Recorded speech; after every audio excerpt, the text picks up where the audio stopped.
Hi, folks. Lou here, and I am at a board game convention in Charlottesville, Virginia, which has been running for 40 years, perhaps. Always on President's Day week. It's the longer convention than it used to be, and it truly is a board game convention. There's no RPGs, no Magic the Gathering, no miniatures, except in connection with board games. So it's quite unusual. And there are a lot of tournaments, and they offer plaques for the tournaments. But I've been talking with my friend Jim Jordan about attendance. It's always interesting to see how the attendance is doing. And of course, after the pandemic, attendance at things like this can be shaky. People have fallen out of the habit of going to groups. People are still aware, some of them, that COVID is still around, and that people do get COVID, and it sometimes kills them or gives them long-term illness.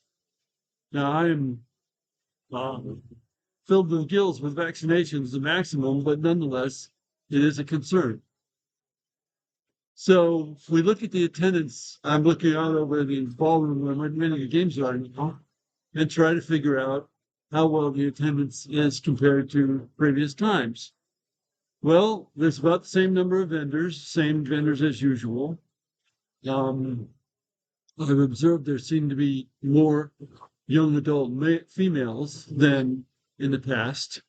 But on the other hand, considering minorities at game conventions, I've seen all of one non-white person at the entire convention. And the convention traditionally has 600 or 700 attendees. So that's a proportion way below what it used to be many years ago. But it's always been the case that board games seem to have been a baby boomer hobby. Rex Martin, who was the editor of the Journal for quite a while, that was his thesis of his doctoral dissertation. And it's been a male-dominated activity. Now, board games nowadays are somewhat different than way back where they were mostly war games. Now there are lots more non-war games than war games. And I think as a result, we get more females at game conventions than in the past. Now, keep in mind, this is a board game convention only. When you start talking about multimedia conventions, then you have a lot more representative attendance, representative of the actual population of the country, than you do at something like this. This is not perhaps unique, but it's close to unique in the composition and what happens. The other one is the World Board Gaming Championships in Seven Springs, Pennsylvania, in late July or early August, where they have the same format of tournaments, and it's tournaments where, just as in PrezCon, you pay your fee to be able to play the games, and then you can play as many tournaments as you want. So there are some people who just play. It's quite amazing how they manage without much sleep, but that's the way gamers can be.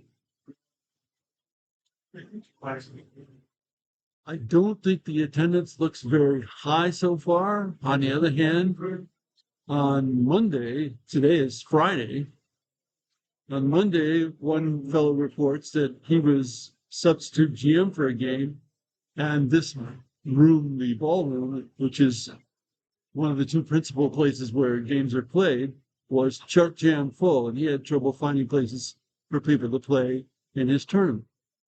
So who knows? The other place where people congregate a lot is downstairs in another ballroom where people play using the game library, open gaming. They're not playing tournaments. I haven't been down there, but I understand it has not been very heavily occupied up to now, but the weekend may be different. So I don't really have any big conclusions to report. This is just observations about the way it seems to be at this convention. Thanks for listening.